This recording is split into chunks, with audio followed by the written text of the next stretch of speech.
Hello and welcome back to the Building Bigger Lives podcast. I'm Michael Regan, along with my fabulous co-host, Catherine Peterson. And as always, we look forward to bringing topics to our entrepreneurial audience. Sometimes they're in real estate, sometimes they're not, but they all are looking for opportunities to build bigger lives. And we're going to invest in them today with a guest who we are bringing in who is really an expert in all areas of organization. But she's also highly engaging and entertaining, and we want to welcome her into the fold, my dear friend, Courtney Wilson. Courtney, good to see you today. Hi, thanks for having me. Really glad to have you. Catherine, as we dive into this topic, we've talked about a lot of ways we can set this up, but let me just give you an opportunity to tell our audience a little bit about Courtney's background.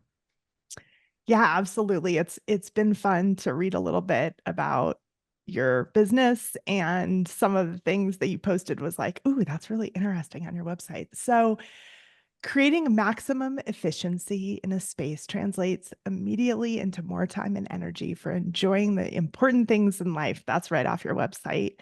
And I love that line because it sometimes people are like, well, I know where everything is. It's fine. So I loved that. And I thought that that probably described you and your business pretty well.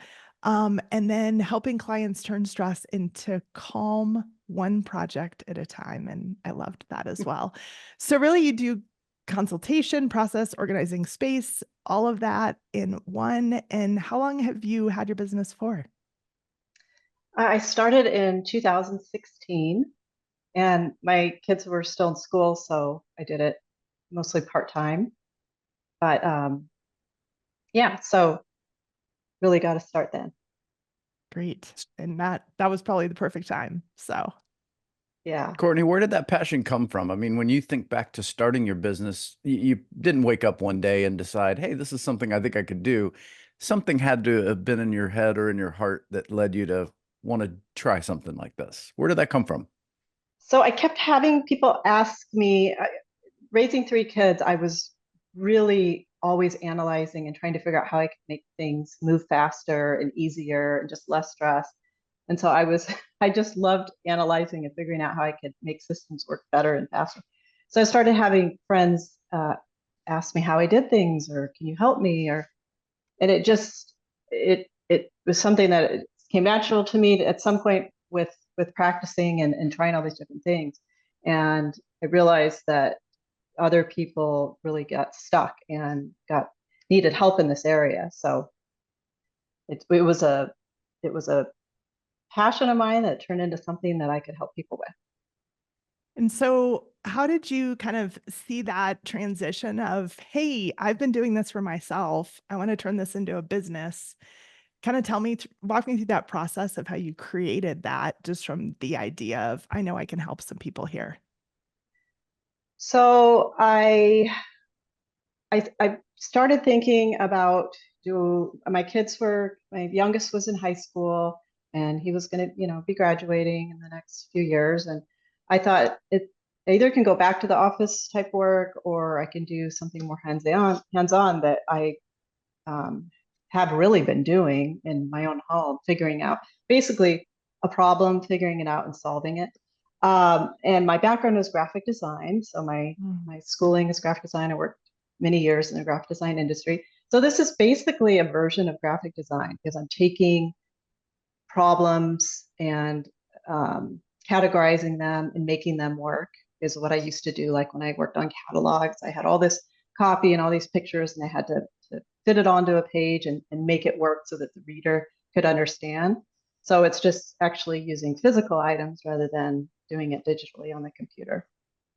Okay, so as I hear that, I'm thinking there's a lot of ideology in the way you process. To you, it's natural, but our audience may not all think naturally like you do, especially as a designer, because I think designers have a really unique way of approaching processing. They don't get as easily overwhelmed. They just see things as function and form, and they're looking for the proper combinations. But in your mind, did that just come naturally? Were you the little kid who was doing that, or did someone inspire you along the way, like a teacher or a parent or a friend? So it's funny, as a kid, apparently I was kind of a bit messy. So I actually like that my background isn't that I've always had it together. because I really relate to people because I think mine has come more from actually having to work at it and develop the skill. Probably the design aspect was natural. My mom has a lot of systems. I'm learning as I get, you appreciate your parents as you get older.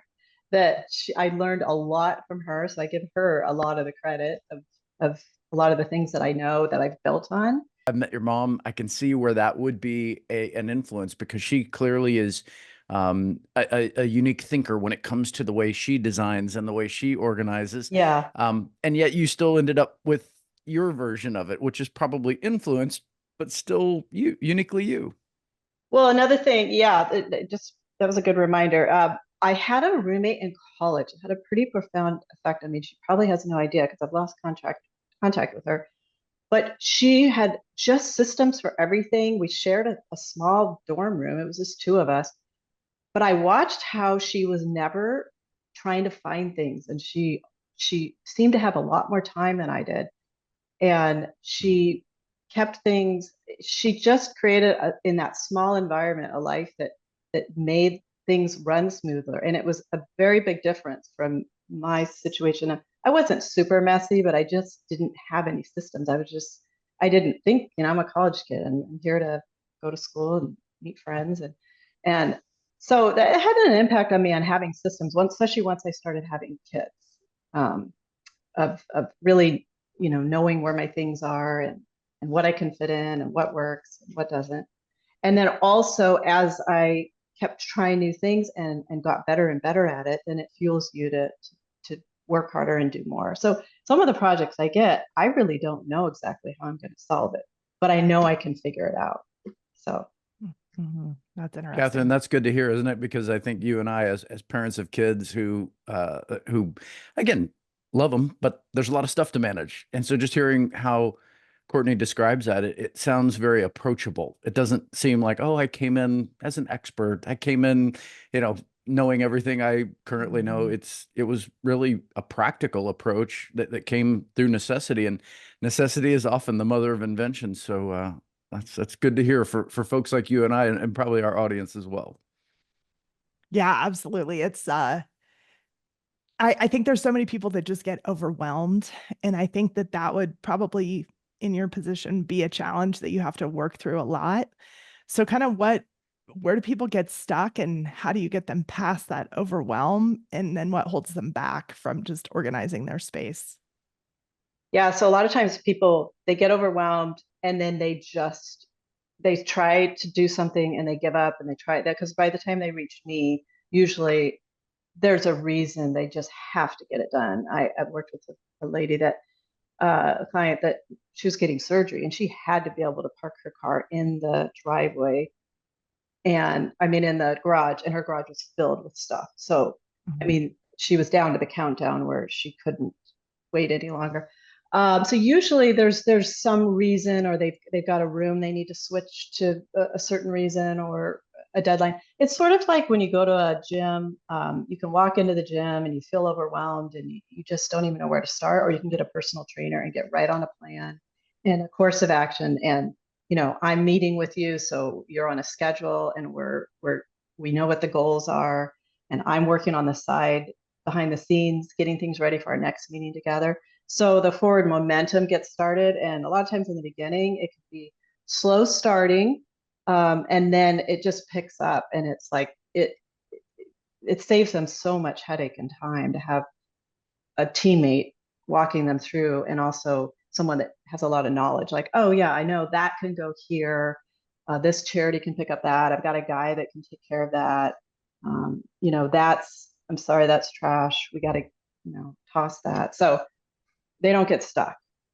Okay, Courtney, now I'm fascinated because any of the glimpses you've ever given me to what you do are more, I get the behind the scenes glimpse. I'm watching you working as you're doing planning, like literally, Catherine, I've seen her lay out schematics. I've seen her, go source, storage solutions and then redesign the systems around it. But all that's the back end. You're now describing almost the mindset of someone who's come to you, and I think the way you said it was, by the time they come to me, there's a deadline and I don't have the luxury of kicking that can. And so there's some pressure. What is it like? I mean, now I'm fascinated. You're not just an organizer, you're a dang psychologist. You've got to help people really deal with these mental challenges that they're having with their stuff. What's that like for you to engage someone who's already under stress by the time they've called you? Yeah, so I think my age helps. I've raised my kids. I've gone through a couple really rough seasons. So I have a lot of empathy when someone's stuck. Now, they haven't hired me to be a psychologist. So I try to stay in my lane. I mean, I'm caring and, definitely want to give some advice, but I also don't want to waste their time. So I dealt recently with a young mother that lost her husband, and it was just such a difficult situation because she had put all of his stuff in a out a garage that wasn't attached to the house, and she couldn't even open a box. It was just really hard, but she needed to sell the house, so we needed to get the house prepared. And we slowly worked through, and she was amazing. Like, we got through all of the boxes. She made decisions. Like I said, the beginning sometimes can be hard. And my job is to two steps forward, one step back, and in those kind of situations. And there's situations where I know it's two steps forward, just go, go, go, go.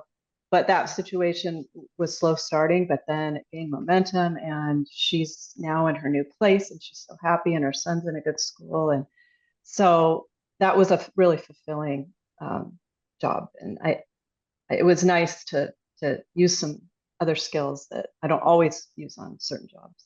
Yeah, that's, I love thinking about the after effect of that and how rewarding that probably is for you to see those clients at the beginning and the end, and just that relief that they, I'm sure, feel after the fact. And so over time, how has your mindset evolved as you've met and served so many people, and how much impact you're having on people every day?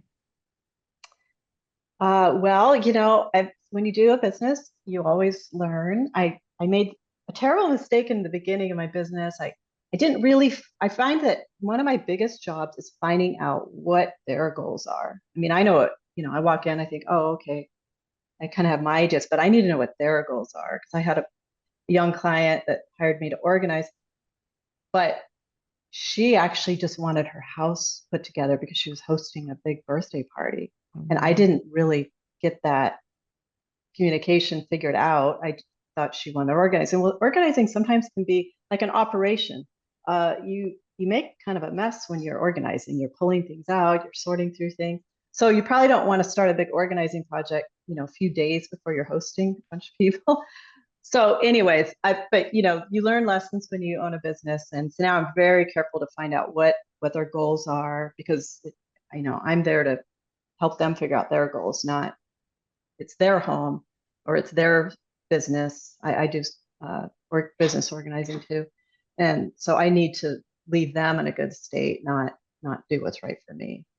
Okay, that's actually fascinating as well, because I would say you and I then have that in common, because as a coach I would say something very similar, that my job is not to tell you what to do. My job is to help you figure out who you are, what you really want, to understand why that's important to you, and then develop a system together that's ideally designed to give you the best results according to what you've told me. And the fact that I might do it differently isn't nearly as important as my understanding that I'm here to serve them. So it's really great to hear you describe it that way.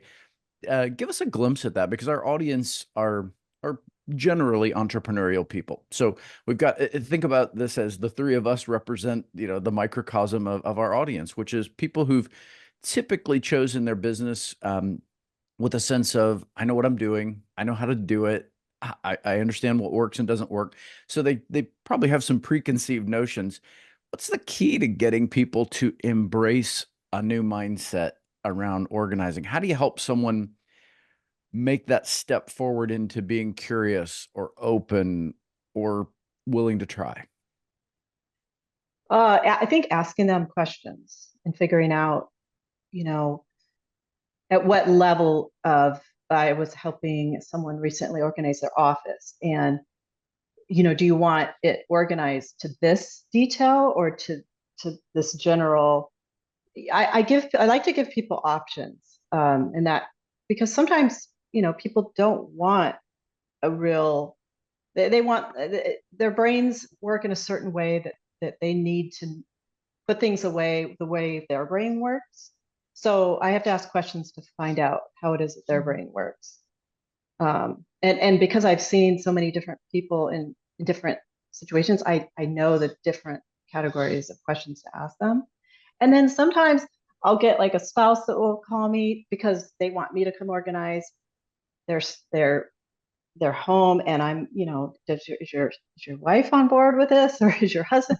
And that's just not going to work. It has to, whoever wants me to help them, they have to actually want it. I'm not, if you can find things and you're fine in your life, who am I to tell you how to live? I don't tell anybody how to live. So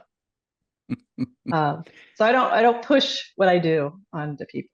That's really good. So you talked about the word empathy earlier, and now you're demonstrating how you get there, which is you're combining some humility, as you said earlier. You've had some tough seasons, so you can be humble, but you're also demonstrating curiosity. You're asking questions so that you can really unpack not just what their objectives are, but maybe even at a deeper level, what's their modality? How are they going to process this information? And if I can learn how they think, I can probably, based on your experience, I can probably say, oh, okay, this person would probably benefit if I cut to the chase. This person would benefit if I slow it down. Things like that. Am I on the right track? Yes. Yeah, and really listening a lot. Um, you know, um, I was doing a master bedroom closet, and she didn't have room for what she had, but her whole upper shelf, she was storing memories. And I find that a lot. People will use that. I mean, that was game A storage. It wasn't too you could storage you could reach to. And so we worked on moving those memories to another place that isn't taking up space, that is part of your daily life. So um, I I'm a little bit of a teacher. I'm a little bit of a detective because I see things that people are in their homes and their business all the time, so they're not seeing. So I like I see like, oh my gosh, you've got that great storage right there. And so, and then another really cool thing is because I'm in so many different spaces, I learn from my clients. I get ideas all the time. I'm like, oh my gosh, that's such a great idea. And then I can share because people are doing things that are just like amazing that they don't even know they're doing. So I love that. Like I'll go home from a job and like I've learned from them. I've helped them in an area, but there's just something they're doing that's just like has to be shared. So That's super cool. I think that what's fascinating to me is that how different every person is. And I've noticed sometimes people will come to our house and they'll make the space like their space at home and our house. So you're like, oh yeah, like they're a person who likes things accessible on the countertop in the kitchen, and they'll put a bunch of stuff. So I'm always fascinated by people's psychology of stuff, where there's certain things that people like to just have around them in general oh that yeah. that probably follows them, wherever they go throughout life even. And so I think that digging into those things would be so fascinating with everybody. Of these are the things I need right near me all the time. So Mm. Well, the main thing is pretty much everyone is super busy. I mean, even my older clients, you think, oh, when I'm older, I'm gonna have all this time. They are busy because they've got grandchildren. Now they're traveling. They've got their own children. I mean, so they just need help and making their life streamlined. I So mean, Courtney, the pickleball game is at noon. I mean, you've got to have like 30 minutes to get there, 30 minutes to stretch. Then after the game, you got to cool down, get some protein. I mean, that's a good 4 hour chunk out of your day just to get the pickleball game in. yeah. Well, Big pickleball fan here. Oh my gosh, yeah, I love all pickleball. good. So Catherine, as we're maybe bringing this home, I want to ask a couple more questions from Courtney, and I want to apply them to our audience because as we're learning about Courtney's approach and her process, I think our audience might be thinking, okay, well, I'm busy planning for how to not only finish this year really strong, but really create the momentum I need heading into next year. And I'm realizing one of the things that's holding me back is I'm not very organized. I don't have things well organized. So, Courtney, this could be their physical office space, the desk environment they're in. This could be their desktop. This could be how they manage things in their Outlook or inbox. I'm not necessarily asking you to dive into the details of that, but maybe as someone is thinking through the role that organization plays in their business planning process, any advice you might give for a listener who's like, I know I need to do things differently. I just don't know where to start. And you might, as an expert, say, well, I see some disorganization that could be a little bit of a drag on your execution. Anything you might help that person with who's listening today and hoping for that tip? So there's so many good podcasts. There's YouTube, and if they want to get some tips, I think writing down like everything that's bothering you, and you can go by room or by your house, and just keep writing down, and then looking at that list and picking. You have to pick what's your A things. What are the things that are causing you the most problems, and focus on that. Just keep working on it, even if it's only. I have this little these timers that I use. They're these cube timers. When you turn them, they're kind of fun. But telling yourself, I'm going to work for 10 minutes on this. I'm super busy, but I have 10 minutes to work on this, and then scheduling time. If we don't, that's one of the reasons it works for people to meet with me, because I'm scheduled in their schedule. But you can schedule with yourself. Like I'm gonna go play pickleball, and then I'm gonna work 2 hours, from 2 to 4 on this project. So, and like I said, once you get momentum on something, it does get easier. It's like running. When you first start a running plan, it's so hard, and like, oh, that first mile. But then, you do 2 miles, and then you start doing 3 and 4, and organizing is similar. That's really good. Yeah, I haven't heard it broken out that way, but I think that's a great idea to try to decide what to do first. Because I think that's sometimes where people get stuck is there's just so much that I need to do and they never know where to start. And then I think so many things like it's crazy how much coaching ends up in every topic and really scheduling things. We've talked about a ton, and putting stuff on the calendar, having an accountability partner, which is you. So I think that all kind of circles back to to really, we all do the same thing. It's just in different approaches and different ways that we do it in our space and in our life. So I think thanks for sharing that with us, because that does provide some insight. And it's and also, not to feel, a lot of times when people contact me, they feel really like somehow defeated, and I'm like, we have so much coming at us now. Now digital clutter is becoming giant. Like that didn't used to, when I first started, didn't used to be such a big problem. So just be kind to yourself, because there's a lot coming at us these days. So it's easy to get unorganized. I have my own projects I'm working through. I don't have it all together either. But I know my plan, and I know what I'm working on. So that gives me peace to know that I have a plan. That feels like a really good place to wrap, Catherine. I think we all walk on feet of clay, and we're trying to be humble as we approach these things. Our only desire with the Building Bigger Lives podcast is helping bring these things into the forefront where we can talk about them, we can explore them, we can ask questions, and we can learn from other people's perspectives. So, Courtney, it's been our pleasure having you today. It's really great to hear your voice on these topics, hear from your experience, and to perhaps give some folks some encouragement to say, hey, even if it's been hard before, today's a new day. You can try again. There's still an opportunity. Don't feel defeated. Or being organized is, as you said in the upfront, Catherine, it's a key to peace. And Courtney, I'm glad that's your mission, is to help people find more space and peace in their lives. Mm-hmm. Well, thank you for having me. This has been fun. Yeah, really, really glad to have you. Catherine, this is going to wrap another episode of Building Bigger Lives. For our audience out there, thank you for joining us on the journey. If you've enjoyed what we do, please do share it with a friend. We always love getting your comments below on our YouTube channel. And of course, you'll find us on Apple, you'll find us on Spotify, and all of your favorite podcast platforms. We'll look forward to joining you again soon. Hope you will apply some of what you heard from our friend Courtney Wilson today, and we look forward to seeing you on our next podcast.